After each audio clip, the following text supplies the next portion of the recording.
নমস্কার। প্রাণারামের মাধ্যমে সম্প্রচারিত ভারত কথার গ্রন্থি মোচনের ৬০৬তম পর্বে আপনাদের সবাইকে জানাই সাদর সম্ভাষণ। মহামতি অনন্তলালের পরম আশীর্বাদে আমরা শুনে চলেছি পূর্ণ ভারত কথা। ভারত কথায় আমরা উপস্থিত রয়েছি ভীষ্ম পর্বের অন্তর্গত শ্রীমদ্ ভগবদ গীতার আজ ১০ম অধ্যায় বিভূতি যোগ আলোচনার পূর্বাহ্নে আমরা গত পর্বের অর্থাৎ নবম অধ্যায় রাজবিদ্যা রাজগুজ্জ যোগ বা রাজযোগের শেষ দুটি গুরুত্বপূর্ণ শ্লোক আবার একটু স্মরণ করে নিতে চাই। এই দুটি শ্লোক যেখানে স্বয়ং শ্রীকৃষ্ণ আমাদেরকে আশ্বস্ত করছেন, শুধু আশ্বস্ত নয়, তিনি যেন আমাদের সামনে দাঁড়িয়ে এক বিরাট প্রতিজ্ঞা করছেন, ঈশ্বরের প্রতিজ্ঞা। সেখানে প্রথম যেটি হচ্ছে নমে ভক্ত প্রণশ্যতি। শ্রীকৃষ্ণ বলছেন,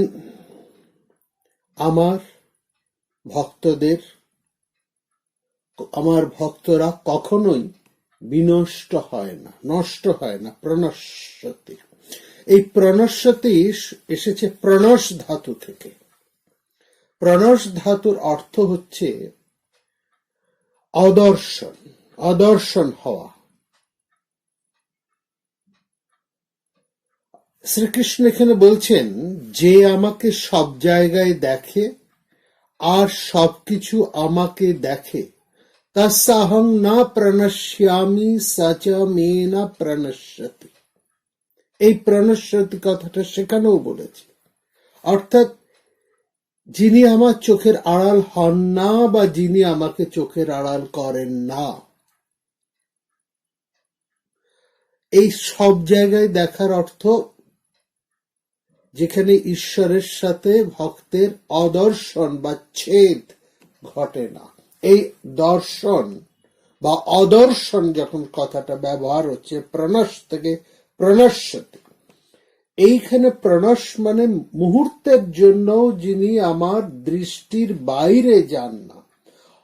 এর অর্থ হচ্ছে যিনি আমার সঙ্গে সব সময় যুক্ত হয়ে থাকেন, আমাকে ছাড়া যে আর কিছুই চায় না, এবং চায় না বলেই আমি তাকে সব সময় চোখে চোখে রাখি, তার সব ভার আমি নিই।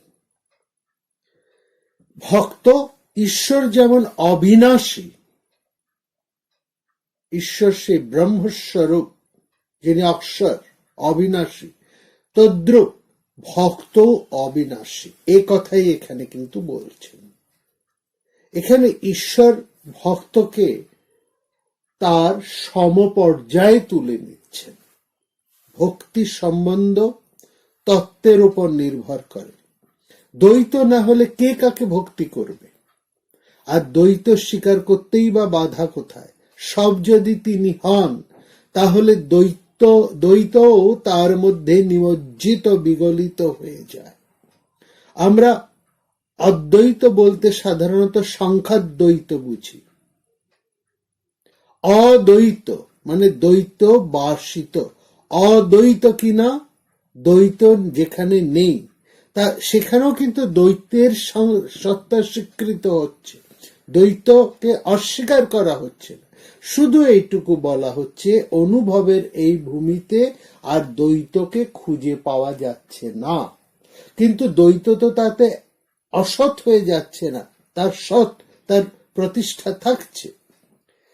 দ্বৈতবোধকে আশ্রয় করে ব্যবহার কর্মাদি চলে। যখন আমি ঈশ্বরের সাথে সম্বন্ধ যুক্ত হব, এই যে ব্যবহারিক প্রক্রিয়া, এটি কিন্তু অদ্বৈত ভাবনার মধ্যে আসবে না, এটা দ্বৈত ভাবনার মধ্যেই আসবে।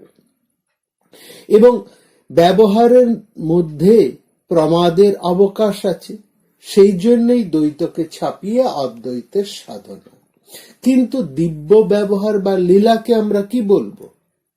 সেখানে তো প্রমাদের কোনো অবকাশ নেই, সেখানে তো আক্লিষ্ট বিপর্যয়, সেখানে কোনো বিপর্যয় ঘটে না।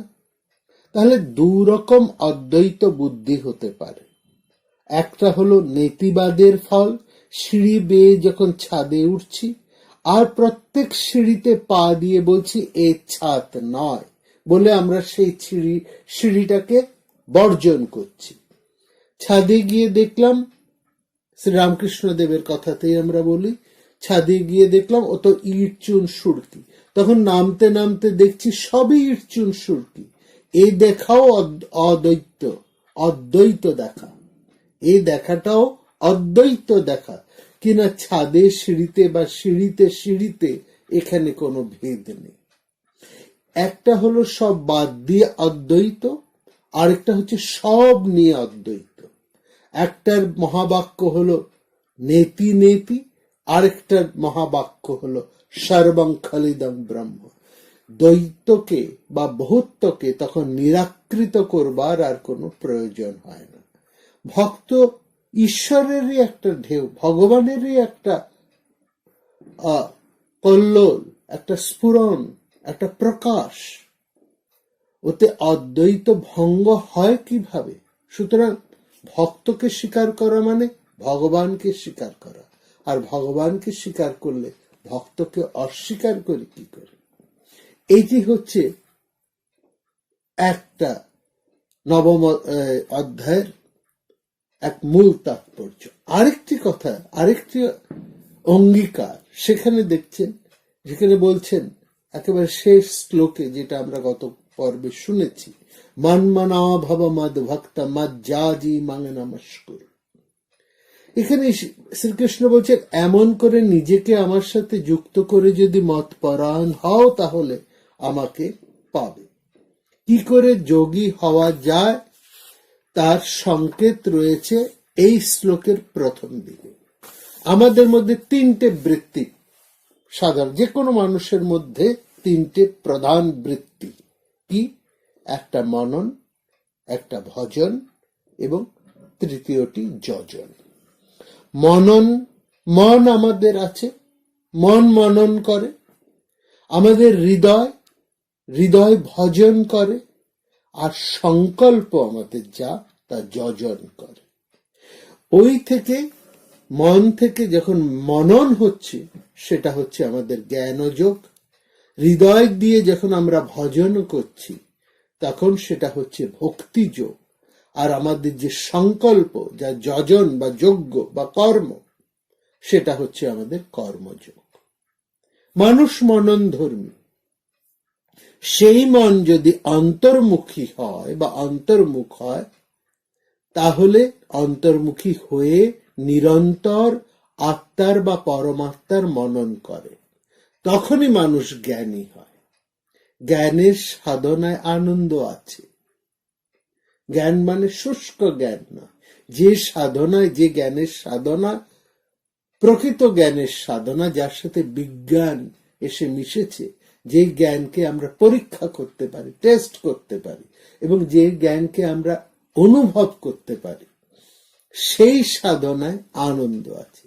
এই আনন্দই সম্বন্ধ তত্ত্বের ভেতর দিয়ে পরিণত হচ্ছে ভক্তিতে। তাহলে এইখানেই আমরা দেখছি এই একই সঙ্গে জ্ঞানযোগ, ভক্তিযোগ এবং কর্মযোগ চলতে পারে। সুতরাং এখানে একটা সমন্বয় ঘটছে, এই জন্য গীতাকে বলা হয় সমন্বয়ী ভাবনা। আমরা যাকে আত্মীয় বলে জানি সংসারের ক্ষেত্রে, আমরা যাকে বলি আমার আত্মীয়, তাকে তো ভালো না বেশি পারি না। এটা হচ্ছে জ্ঞানী ভক্তের লক্ষণ। এটা হচ্ছে এক আস্বাদনীয় অনুভব।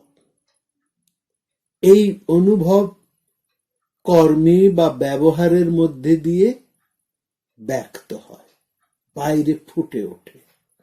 এই যে ব্যবহার, এই যে কর্ম বা ব্যবহার, যেখানে এই জ্ঞানের প্রকাশ যে কর্মের মধ্যে দিয়ে, যে ব্যবহারের মধ্যে দিয়ে, যে আচরণের মধ্যে দিয়ে, সেই কর্ম, সেই ব্যবহার, সেই আচরণকেই বলা হচ্ছে যজ্ঞ।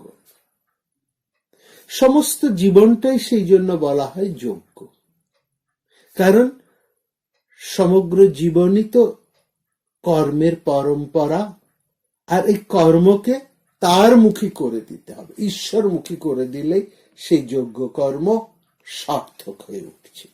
সে কর্মের আমি কর্তা নই, ফলভোগীও নই, ঈশ্বরই কর্তা, আর যজ্ঞ এবং তপস্যার ভোক্তাও তিনি।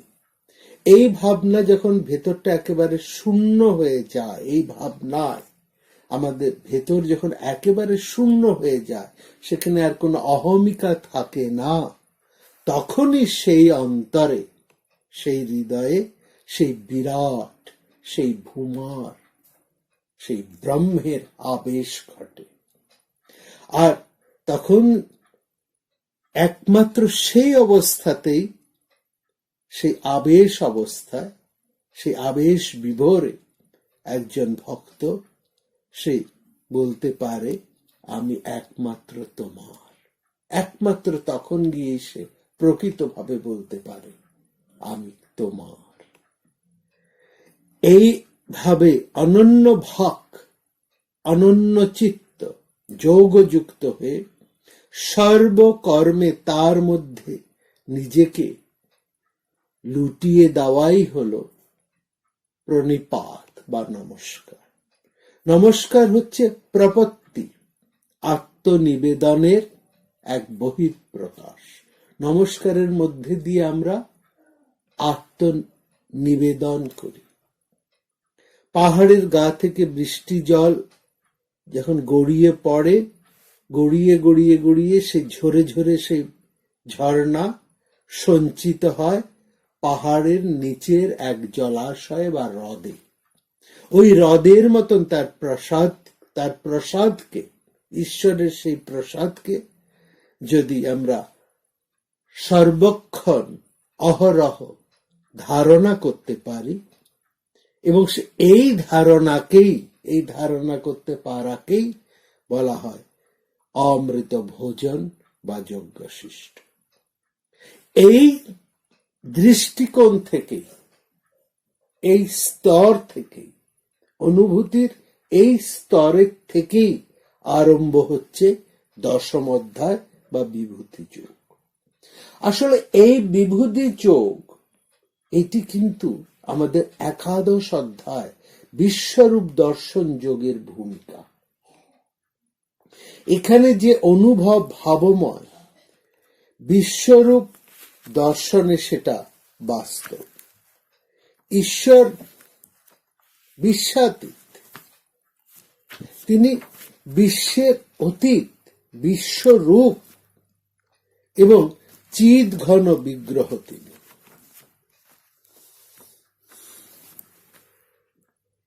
এই তিন রূপেই তাকে আমাদের জানতে হবে। কোন তিনটি রূপের কথা বলা হলো?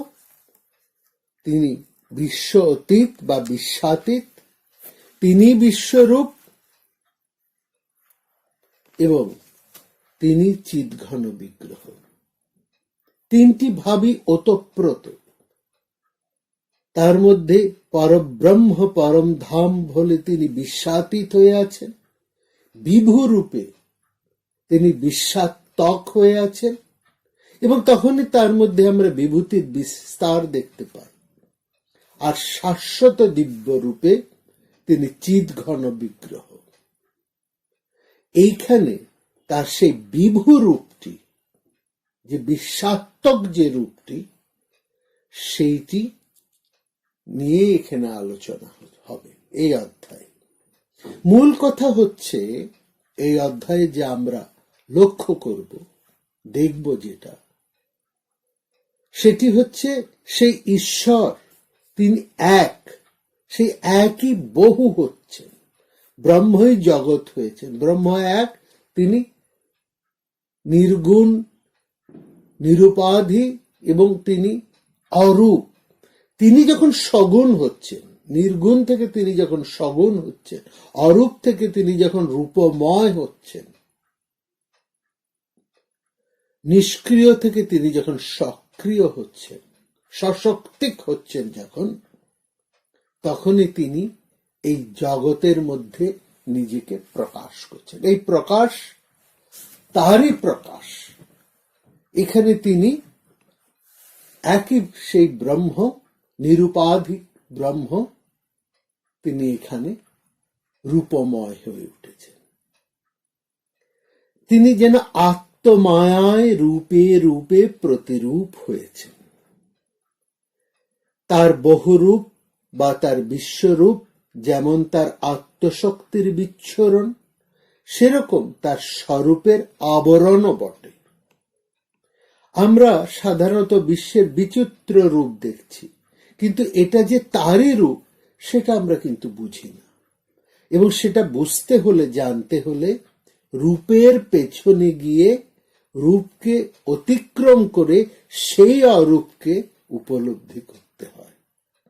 এই যে উপলব্ধি করার পথে যে চলা, এই যে উপলব্ধির সাধনা, এই সাধনাই হচ্ছে যোগ। আমাদের যেমন যোগ রয়েছে তাকে বোঝার জন্য, ঈশ্বরেরও তেমনি ঐশ্বর যোগ রয়েছে। এই যোগ তার স্বরূপে অবস্থান, যাকে বলা হয় স্বধা, আপনাতে আপনি থাকা। তখন তিনি কেবল, তার কৈবল্য যেমন আছে তেমনি তার বিভূতিও আছে। কৈবল্যতে তিনি স্বধা, একমাত্র তিনি স্বরূপে অবস্থান করছেন। আবার যখন তিনি বিভূতিতে, তখন তিনি সব জায়গায় ছড়িয়ে রয়েছেন। অর্থাৎ বিভূতি থেকে কৈবল্যের পথে, আবার কৈবল্য থেকে বিভূতির দিকে।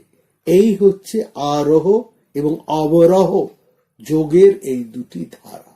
যোগের দুটি ধারা, একটি আরোহ ধারা, আর ওপরের দিকে ওঠা, আরেকটি হচ্ছে অবরোহ, ভাটিয়ে নিচের দিকে।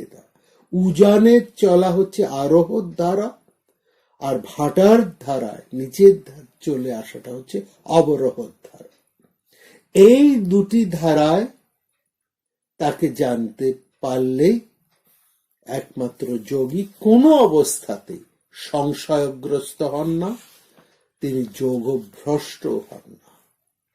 এইটি এখানে তত্ত্বত যে পরম জ্ঞান, সেই যে জ্ঞানের কথা তিনি বলেছেন, একেবারে পরম জ্ঞান, বিজ্ঞান, সেই বিজ্ঞানের ভাষাতেই তিনি এখানে তার সেই পরম বিভূতিকে প্রকাশ করছেন।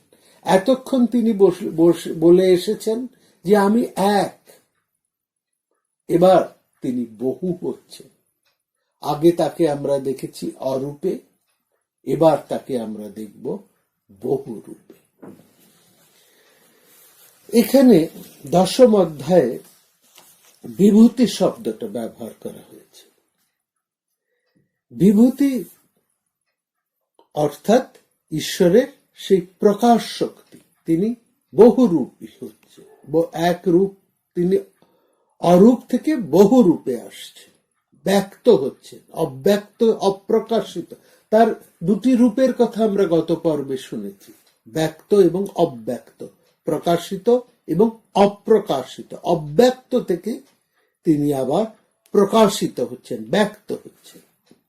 তার দুটো, ঈশ্বরের দুটো ভাবের কথা খুব বলা হয়। সেই ভাবে কি, একটা হচ্ছে নৈর্ব্যক্তিক ভাব, আর একটা ব্যক্তিক ভাব। এই নৈর্ব্যক্তিক বললে আমাদের বুঝতে একটু অসুবিধা হয়, কিন্তু আমরা যদি নিরাকার বলি বুঝতে, যার আকারহীন, নৈর্ব্যক্তিক, যেখানে তিনি ব্যক্তি নন, নিরাকার, আকারহীন। আর ব্যক্তিক মানে সাকার, যেখানে তার ব্যক্তি ভাবটি ফুটে উঠেছে, রূপ ভাবটি ফুটে উঠেছে। সত্তা হিসাবে তারা কিন্তু একরকম অদ্বিতীয়, কিন্তু দুটো ভিন্ন দৃষ্টিকোণ থেকে তাকে দেখা হচ্ছে। একই জনকে একই জন, এখানে এক, দুজন আলাদা নয়, দুটো রূপ আলাদা, মানে দুজন আলাদা আলাদা নয়। খুব সুন্দর উপমা দিয়েছেন শ্রী রামকৃষ্ণ। বলছেন এক সাপ যখন চলছে, একে বেঁকে চলছে, সেটা যেন ব্রহ্মের সাকার অবস্থা, আর সে যখন কুণ্ডলী পাকিয়ে গুটিয়ে আসছে, সেটা তার নিরাকার অবস্থা। একই সাপের দুটি অবস্থা। সেই রকম এই দর্শনের কথা নবম অধ্যায় বলেছে, এবং সেটাই সমগ্র গীতার মূল সুর। ইন্দ্রিয়াতীত, তুরীয় এবং অব্যক্ত সত্য লাভের কথা এই গীতাতে বলা হয়েছে, কিন্তু জোর দেওয়া হচ্ছে, গীতা বারবার জোর দিচ্ছে এই ব্যক্ত প্রকাশিত জগৎ সংসারের মধ্যে দিয়েই ঈশ্বরের সাথে যুক্ত হবার সাধনার কথা। কারণ কর্ম এবং কর্তব্যকে এড়িয়ে ঈশ্বর লাভ করা যায় না। কর্ম সন্ন্যাস, কর্ম ত্যাগ নয়, জোর করে কর্তব্য কর্ম থেকে পালিয়ে যাওয়া নয়। সমস্ত কর্তব্য কর্ম করতে করতেই ঈশ্বরের সাথে যুক্ত হতে হবে। এই সংসারে থেকে, সংসারের সমস্ত তাপ সহ্য করে তবেই তাকে হৃদয় দিয়ে লাভ করতে হবে। কি করে লাভ করতে হবে তার কথা এর আগের পর্বে বহুবার শ্রীকৃষ্ণ আমাদেরকে বলেছেন। এবার তিনি বলছেন যে তার যোগ শক্তির সাহায্যে তিনি দিব্য তার বিভূতি, মানে নিজেকে যে বিভিন্ন ভাবে তিনি প্রকাশ করছেন, সেই প্রকাশের কথাই আমরা এখানে পাব। এখানে বলছেন, লক্ষ্য করুন, কথা বলছেন শ্রীকৃষ্ণ। শ্রীকৃষ্ণের কথা দিয়েই অধ্যায় শুরু হচ্ছে। তিনি পরপর আমরা লক্ষ্য করব বেশ কয়েকটি শ্লোকে তিনি উচ্চারণ করছেন। অর্থাৎ আমরা লক্ষ্য করছি তিনি প্রথম একেবারে মোটামুটি আমরা 11টি শ্লোক পাচ্ছি, যেখানে শ্রীকৃষ্ণ নিজে তার নিজের গভীর তত্ত্বের কথা, নিজের স্বরূপের কথা নিজেই বলছেন। তারপরে প্রশ্ন করছেন অর্জুন। এই অধ্যায়ের এটা হচ্ছে বিশেষত্ব। শুরু করছেন শ্রী ভগবান, এবং শুধু একটি দুটি শ্লোকে নয়, একেবারে টানা 11টি শ্লোক ধরে তিনি বলছেন। কি বলছেন? প্রথম শ্লোকটি খুব গুরুত্বপূর্ণ, সেখানে দুটো শব্দ বিশেষ গুরুত্বপূর্ণ। কি বলছেন? ভূয় এব মহাবাহো শৃণু মে পরমং বচঃ ইয়ত্তে আহম প্রিয়মানায় বক্ষ্যামি হিতকম ময়া। অর্জুন, তুমি আমার কথা শুনো। ভূয়, ভূয় মানে আবার, আবার শোনো, পুনরায়। শৃণু মে পরমং বচঃ, আমার সেই পরম কথা, সেই পরম তত্ত্ব কথা শোনো, যে কথা তিনি নবম অধ্যায়ে বলেছিলেন, যে কথা তিনি অষ্টম অধ্যায়ে বলেছেন, সেই বা কথাকে বলছেন আবার আমি বলছি শোনো। কি বলছেন? যে আমার সেই পরম তত্ত্ব কথা। এবং এখানে লক্ষ্য করুন তিনি কাকে বলছেন? অর্জুনকে। কেন বলছেন? কেন অর্জুনকে বলছেন? অন্য কাউকে কেন বলছেন না? অর্থাৎ এই কথা শোনার অধিকারী অর্জুন, এবং তার কাছে শ্রীকৃষ্ণ কেন এই গূঢ় তত্ত্ব উন্মোচন করছেন, সেটা কিন্তু পরিষ্কার করে দিচ্ছেন এই শ্লোকে। বলছে যাতে আহং প্রিয়মানায়, যাতে আহং প্রিয়মানা, এই গভীর তত্ত্ব কথা আমি তোমাকে বলছি কারণ তুমি আমার অত্যন্ত প্রিয়, প্রিয়মানায়। আর কেন বলছি? বক্ষ্যামি হিত কাম্যয়া, যাতে তোমার নিশ্চিত কল্যাণ হয়, সেই জন্যই আমি তোমাকে বলছি। এইখানে লক্ষ্য করবেন, আমরা যখন কোনো গুরুর কাছে যাই, শিক্ষকের কাছে যাই, কারো কাছে যখন আমরা কিছু শিখতে যাই, কিছু পেতে চাই, কারো কাছে কোনো কিছু লাভ করবার মানসিকতা নিয়ে আমরা যাই, লাভ করার উদ্দেশ্যে যাই, তখন কি ধরনের মানসিকতা নিয়ে আমাদের যেতে হবে? প্রথম এবং সর্বশেষ একটি শর্ত, দি অনলি কন্ডিশন, সেটা হচ্ছে যার কাছে যাব আমরা যেন আমাদের আচরণে, ব্যবহারে, কথায়, সব কিছুতে, ভঙ্গিমা আমরা যেন তার প্রিয় হয়ে উঠতে পারি। একমাত্র যদি আমরা প্রিয় হয়ে উঠতে পারি, যার কাছে যাচ্ছি তার কাছে যদি আমরা প্রিয় হয়ে উঠতে পারি, তবেই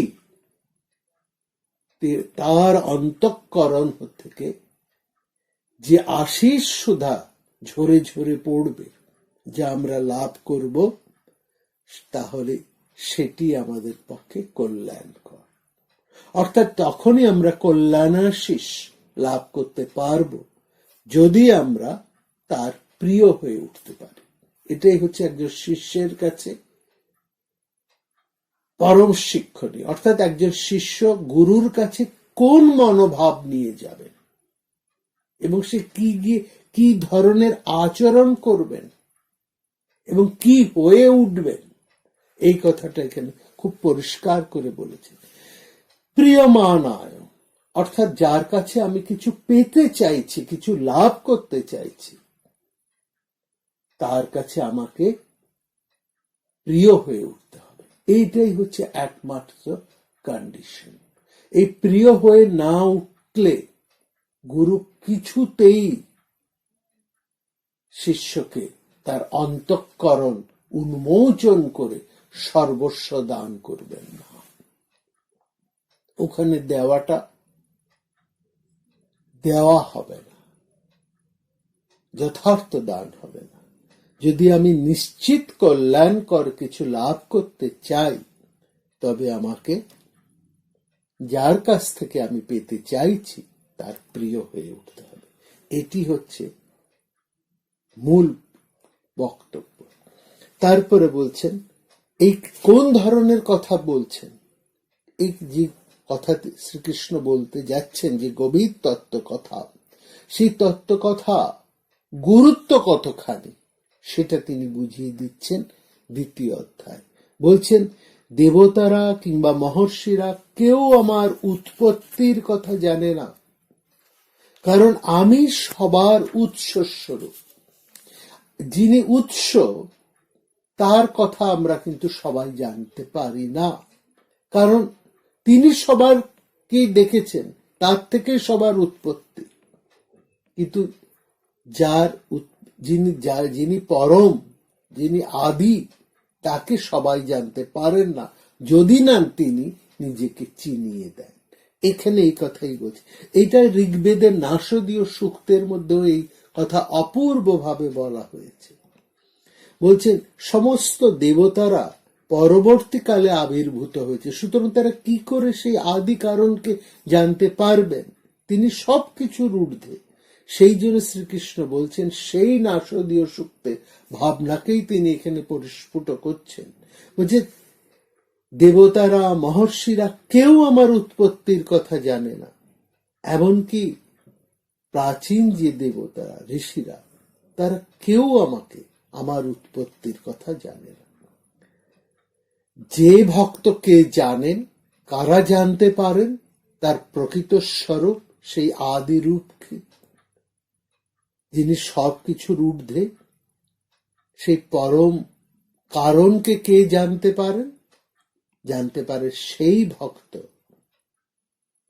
যিনি ঈশ্বরকে জন্মহীন, আদিহীন এবং সর্বলোকের মহেশ্বর বলে জানেন। ইয়ো ব্যক্তি, যারা আমাকে জানেন। কিভাবে জানেন? অজম অনাদিম চ, আমি অজম এবং অনাদিম। অজম শব্দের অর্থ জন্মহীন, যার উৎপত্তি হয় না, যিনি প্রথম থেকে আছে। যার উৎপত্তি হয় তার তো বিনাশও হয়। অনাদিম, কিন্তু ব্রহ্ম হচ্ছেন অবিনাশী, পরিবর্তনহীন, জন্মরহিত, সেই জন্য বলছেন অজম, যার জন্ম হয় না। তারপরে বলছে অনাদিম, অনাদিম মানে আদিহীন, ব্যক্তি লোক মহেশ্বরম, যিনি আমাকে বিশ্বের সর্বময় অধীশ্বর বলে জানেন, একমাত্র শাসক পরিচালক বলে জানেন, যার শক্তিতে এই সংসার চলছে, এই রূপে যিনি জানেন। বৃহদারণ্যক উপনিষদে খুব চমৎকার ভাবে এই কথা বর্ণনা করা আছে। এখানে শ্রীকৃষ্ণ সেই কথাই বলছে, লোক মহেশ্বরম, এই বিশ্বের পরম প্রভু, অসঙ্গ মূঢ় সমর্থেষু, মানুষের মধ্যে সেই মানুষ, সেই লোকেরাই একমাত্র আমাকে জানতে পারে। কারা জানতে পারে? অসঙ্গ মূঢ়, এই শব্দটাকে আবার দেখো, মূঢ় শব্দের অর্থ হচ্ছে মোহগ্রস্ত। অসঙ্গ মূঢ় মানে যিনি মোহশূন্য হয়েছেন, যিনি আসক্তির পারে যেতে পেরেছেন, মোহ থেকে, নির্বুদ্ধিতা থেকে যিনি সম্পূর্ণ মুক্ত। এই ধরনের মানুষ সমস্ত রকম পাপ থেকে মুক্ত হবে। পাপ অর্থে এখানে দুর্বলতা, সমস্ত রকম দুর্বলতা থেকে মুক্ত হয়। সর্ব পাপই প্রমুচ্যতে, কারণ তিনি প্রকৃত সত্যকে তিনি জানতে পেরেছেন, সেই সত্যকে তিনি উপলব্ধি করতে পেরেছেন। এবারে কি বলছেন, কিভাবে এই সত্যকে উপলব্ধি করা যায় এবং সেই সত্যকে কি জানা যায়, এই উৎপত্তি কিভাবে হয় তার কথা এখানে বলছেন। এই উৎপত্তি কিভাবে বা কোন আধার থেকে হচ্ছে, এখানে পরপর দুটি শ্লোকে সেই কথা বলছেন। কি বলছেন তিনি এখানে? বুদ্ধি জ্ঞানম অসম্মোহ ক্ষমা সত্যম দমঃশমঃ সুখম দুঃখম ভব অভাব ভয়ম চ অভয়ম এব চ অহিংসা সমতা তুষ্টি তপদানম যশ আযশ ভবন্তি ভাবা ভূতানাম মত্ত এব পৃথিবীতা।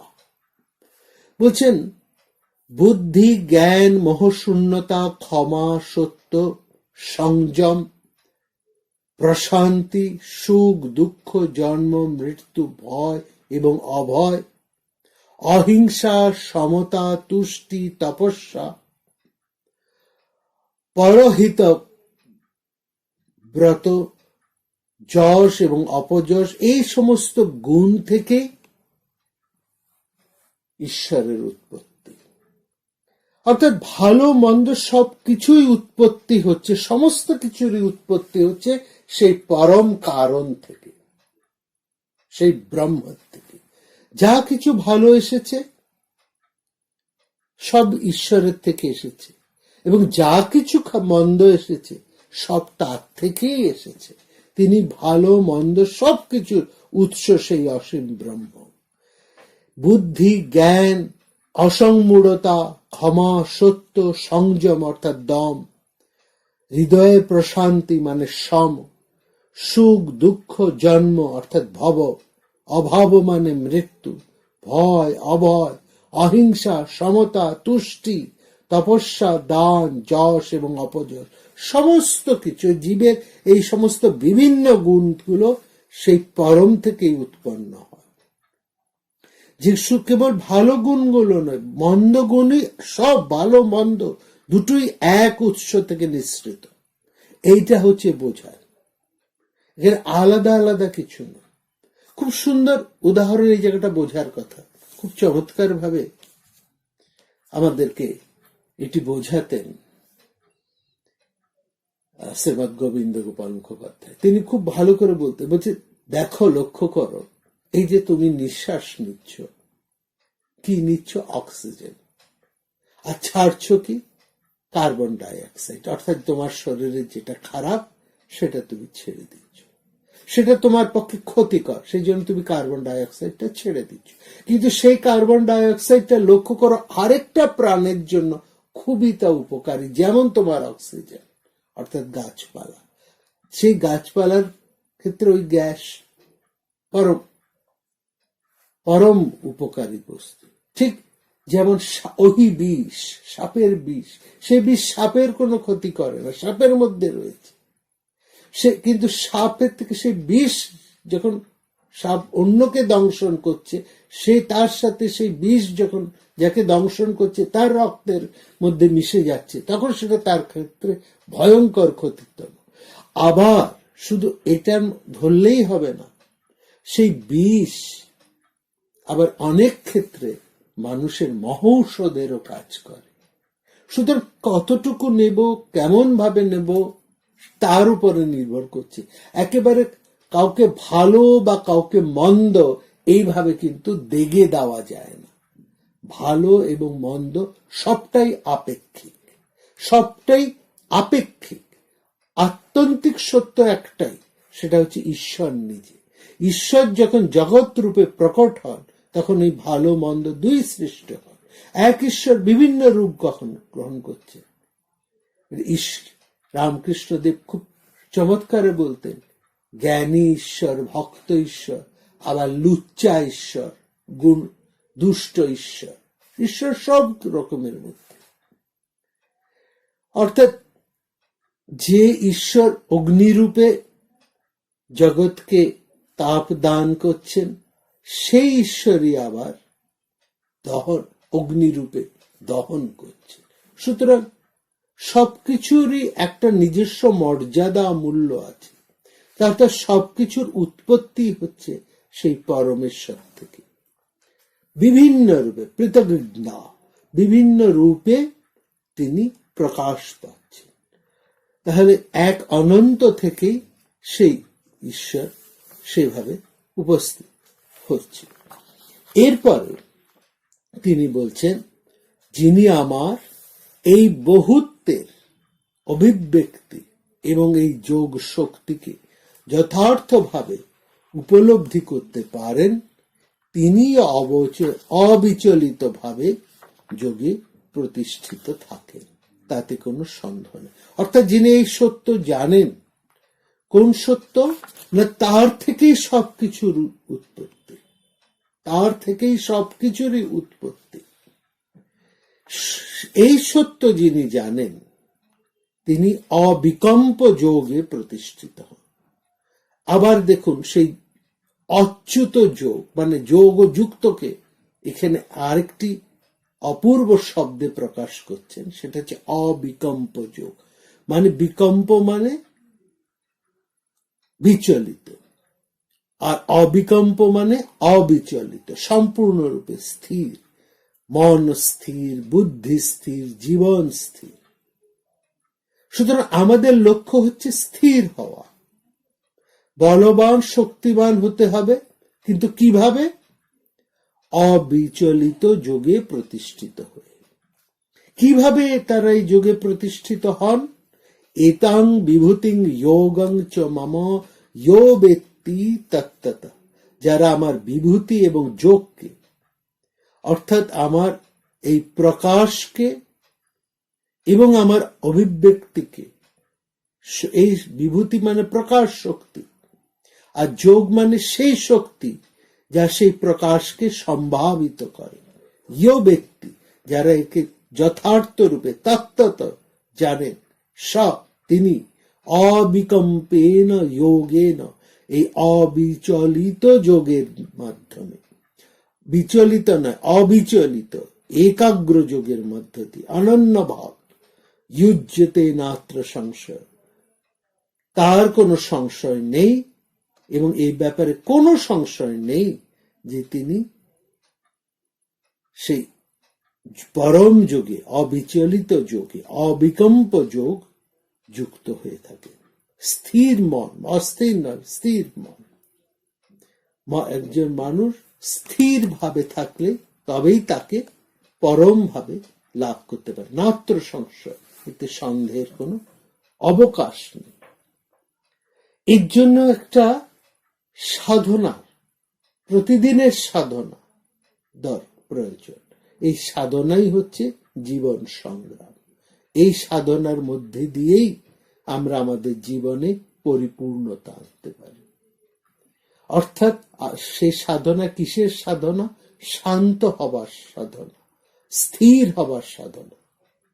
ইয়ো ব্যক্তি তত্ত্বত, যারা তত্ত্বত আমাকে জানেন, স অবিকম্পেন যোগেন যুজ্যতে নাত্র সংশয়, তিনি অবিচলিত যোগে প্রতিষ্ঠিত হন, এতে কোনো সন্দেহ নেই। এবং জ্ঞানী তাকে কিভাবে চেনেন এবং কিভাবে একজন জ্ঞানী তাকে ভজনা করেন, তারা কিভাবে জেনে, কি জেনে না সেই পরম ঈশ্বর, সেই মূল, সেই বিরাট, তিনি সবকিছুর মূল কারণ। অহং সর্বস্ব প্রভব, আমি এই জগতের সবকিছুর উৎপত্তি স্থান। সবকিছুর মূল কারণ কি? যেমন একটা বীজ, সেই বীজ হচ্ছে আসল মূল কারণ। সেই বীজ থেকে একটা গাছ জন্মায়, তার থেকে পাতা, ফুল, ডাল, পালা, মুকুল, ফল সবই তো আমরা পাই, কিন্তু আদি কারণটা কি? সেই বীজ। সেরকম ঈশ্বর বলছেন যে সবকিছুর উৎপত্তি স্থল ওই বীজি স্থলই হচ্ছেন আমি, এই অনন্ত ঈশ্বর। মাত্র সর্বং প্রবর্ততে, আমার থেকে সবকিছু উৎপন্ন হয়। প্রবর্ততে মানে উদ্ভূত হয়। ইতি মাত্ওয়া, এইরকম জেনে, যিনি এইরকম জানেন তাকেই বলা হচ্ছে জ্ঞানী। এই জ্ঞানের সাজন্তে ভজন্তে মাং বুধা, বুধ মানে জ্ঞানী, যে এইরকম জেনে জ্ঞানীরা আমার ভজনা করেন। কি ধরনের জ্ঞানী? এখানে খুব সুন্দর বলে দিয়েছেন। এই জ্ঞানীর এখানে কেমন ধরনের জ্ঞানী সেটাও এখানে বলছেন। শুষ্ক জ্ঞানী নন। গীতা কিন্তু বারবার এটা বলছেন, শুষ্ক বৈরাগ্যের কথা, শুষ্ক ত্যাগের কথা, শুষ্ক জ্ঞানের কথা কিন্তু গীতা বলছে না। কারণ এখানে আমাদের পরম সত্তা তো আনন্দময়, সেই জন্য এখানে বলছেন ভাব সামান্যতা, সপ্রেম চৈতন্যযুক্ত। ভাব মানে আবেগ, প্রেম, ভক্তি। ভক্তির প্রকৃতি হচ্ছে ভাব। ভক্তিপথে সপ্রেম চৈতন্য অপরিহার্য। এই ভক্তি আমাদের অনুভূতিকে সমৃদ্ধ করে। শুষ্ক দর্শন সেটা পারে না। এটা হলো শুষ্ক দর্শন আর ভক্তির মধ্যে প্রধান। এই জন্য ভক্তি শুষ্ক জ্ঞানেরও উপরে। শ্রীকৃষ্ণদেব খুব ভালো বলতেন যে একজন ভক্তি সে সর্বত্র যেতে পারে, অন্দর মহল অব্দি যেতে পারে, কিন্তু জ্ঞানী সে বাহির মহলে তারপরে আর যেতে পারে না। সুতরাং ভক্তির এখানে প্রাধান্য বলা হচ্ছে। এই আনন্দময়তাই শ্রীকৃষ্ণ এখানে এই ভক্তির কথা বলছেন, এই ভালোবাসার কথা বলছেন। কিন্তু এর ভিত্তি কি? সেই পরম জ্ঞান বা ঐশী তত্ত্ব। গীতার মধ্যে যে একটা অখণ্ড যোগ, তার মধ্যে রয়েছে জ্ঞান, তার মধ্যে রয়েছে কর্ম এবং তার মধ্যে রয়েছে ভক্তি। জ্ঞানম বিজ্ঞানম সহিতম, বিজ্ঞানের সঙ্গে জ্ঞান। বিজ্ঞান মানে অভিজ্ঞতা, দৈনন্দিন অভিজ্ঞতা। সেই জ্ঞান যা প্রতিদিন মানুষের সাথে আরেকজন মানুষের সম্পর্কের মধ্যে দিয়ে প্রকাশিত হয়, মানুষকে বাদ দিয়ে না। সেটাই বলেছে এই অধ্যায়, এই বিভূতি যুগের প্রারম্ভে আবার সেই নবম অধ্যায়ের কথাই তিনি আবার আমাদের সামনে তুলে ধরলেন। বলছেন যাকে আমরা মায়া বলে জানি, সেখানেই এই দশম অধ্যায়ে শ্রীকৃষ্ণ তাকে ঈশ্বরের বিভূতি বলছেন, অর্থাৎ ঈশ্বরের বহু রূপে প্রকাশ, তার কথাই বলছেন। ঋগ্বেদের মধ্যে একটা ভারী সুন্দর কথা আছে, যশৈতে হিমবন্ত মহিতা। এই হিমালয়, হিমবন্ত, যার মহিমা কীর্তন করে। কি অপূর্ব ভাব! আমরা তো হিমালয়ের মহিমা দেখেই মুগ্ধ। সেই হিমালয় যার মহিমা প্রকাশ করছে, অর্থাৎ হিমালয়ের মধ্যে যে মহিমা আমরা লক্ষ্য করি, সেই মহিমা হচ্ছে সে অনন্তের মহিমা। সেই বিশ্ব ব্রহ্মাণ্ডের অন্তরালে যে পরম সত্য প্রচ্ছন্ন হয়েছে, তার মহিমা। হিমালয় যেন সেই মহিমাকেই ব্যক্ত করছে। অর্থাৎ এখানে শ্রীকৃষ্ণ বলতে চাইছেন, যেখানেই কোনো অসাধারণ শক্তির অভিব্যক্তি ঘটছে সেখান এবং সেই শক্তির মাধ্যমে, সেই অসাধারণ শক্তির মাধ্যমে জগৎ সংসারের কল্যাণ ঘটছে, বুঝতে হবে সেই শক্তি পরম ঈশ্বরের শক্তি। এইটি হচ্ছে এই অধ্যায়ের মূল কথা। এবং সেখানেই তিনি বলছেন, অহং সর্বস্ব প্রভব, আমি এই বিশ্বের উৎপত্তি স্থল, মত্ত সর্বং প্রবর্ততে, সবকিছুই আমার থেকে উদ্ভূত হয়। ইতি মত্বা ভজন্তে মাম, এটা জেনেই জ্ঞানীরা আমার ভজনা করেন। বুধা মানে জ্ঞানীরা কেমন ভাবে করেন না, ভাব সমন্বিতা, প্রেম পূর্ণ হৃদয়। জ্ঞানীদের হৃদয় ঈশ্বর প্রেমে পরিপূর্ণ, তারা শুষ্ক নন। এটাই আমাদেরকে সবসময় মনে, অর্থাৎ মানুষের আবেগ অনুভূতিকে যে মর্যাদা দেয় না তাকে কিন্তু জ্ঞানী বলা হয়। সে জ্ঞানী নয়। আবেগ বর্জিত মানুষের জীবন অর্থহীন। এই কথাই কিন্তু শ্রীকৃষ্ণ বারবার এখানে বলছেন একজন মানবিক গুণে সমৃদ্ধ একজন মানুষের মধুর ব্যক্তিত্ব অন্যদেরকে আকৃষ্ট করে। এই হচ্ছে গীতার শিক্ষা। গীতার যে ভক্তির কথা বলা হচ্ছে সেখানে বলছে হৃদয়ের সম্প্রসারণ, সেখানে বুদ্ধি এবং আবেগ। আবার লক্ষ্য করবে, শুধু আবেগ নয়, মোহগ্রস্ত আবেগ নয়। আমরা আবেগ বলতে যে আবেগের কথা বুঝি সাধারণত সেটা কিন্তু মোহ। কিন্তু গীতা যে আবেগের কথা বলছেন, শ্রীকৃষ্ণ যে আবেগের কথা বলছেন, যে ভক্তির কথা বলছেন, সেখানে বুদ্ধি এবং আবেগের সমন্বয় ঘটছে। এইটা কিন্তু ভুললে চলবে না, এটাকে মাথায় রাখতে হবে। বুদ্ধির প্রকৃতি এই, যেখানে আবেগ, মেধা এবং ইচ্ছা শক্তি সামঞ্জস্যপূর্ণভাবে থেকে এক সুনিপুণ ভাবে একজন মানুষের চরিত্রকে তৈরি করে। একজন শ্রেষ্ঠ চরিত্র মানুষ আমরা তাকেই বলবো যার মধ্যে আবেগ আছে, মেধা আছে এবং ইচ্ছা শক্তি আছে। এই তিনের সমন্বয় যার মধ্যে রয়েছে তাকেই আমরা বলবো শ্রেষ্ঠ চরিত্রের মানুষ। এবং তারপরেই বলছেন শ্রীকৃষ্ণ, পরেই আমাদেরকে সেই ধরনের বুদ্ধি দানের কথাই তিনি কিন্তু বলবেন এই অধ্যায়ে আমাদেরকে। এখানে এরপরে তিনি বলছেন যে যাদের মন, সেই যোগের কথাই তিনি বলছেন, যাদের মন ও ইন্দ্রিয়গুলি সম্পূর্ণই আমাতে নিবিষ্ট এবং সমাহিত। বারবার ওই একই কথা বলছেন তিনি, এবং এটাই কিন্তু গীতার মূল কথা, একমাত্র পরম কথা। তার সাথে এই বিরাটের সাথে আমাদের মন এবং ইন্দ্রিয়কে সম্পূর্ণভাবে নিবিষ্ট করতে হবে, সমাহিত করতে হবে। যাদের মন সম্পূর্ণভাবেই সেই পরমের সাথে নিবিষ্ট এবং সমাহিত, তারা পরস্পরের মধ্যে ভাব বিনিময় করে এবং সর্বদা আমার প্রসঙ্গ করে তৃপ্তি এবং পরমানন্দ লাভ করে। অর্থাৎ যাদের শুদ্ধ বুদ্ধির অধিকারী, যাদের আবেগ, মেধা এবং ইচ্ছা একীভূত হয়েছে, তাদেরকে আমরা বলেছি শ্রেষ্ঠ মানুষ। তাদের চিত্ত বা মন, মচ্চিত্ত, তাতেই নিবিষ্ট, মদগত প্রাণা, তাদের দেহ মনের সব শক্তি তার দিকেই, সেই বিরাটের দিকেই ধাবয়ন্ত, বোধয়ন্ত পরস্পর, এবং তারা পরস্পরকে সেই কথাই তারা আলোচনা করে। এরকম দুজন ভক্ত একসঙ্গে যখন মুখ মিলিত হন তখন একজন আরেকজনকে উদ্দীপিত করে তোলেন। তারা আরেকজনকে নিচে নামান না, তাদেরকে আরো ঈশ্বরের দিকে তোলে থাকে। অর্থাৎ দুজনের মধ্যে দেখা হলে সেই ঈশ্বরেরই প্রসঙ্গ হবে। এখানে অপূর্ব কথা ভাগবতে আছে। শ্রীকৃষ্ণ অদর্শনে দুই পরম যোগী,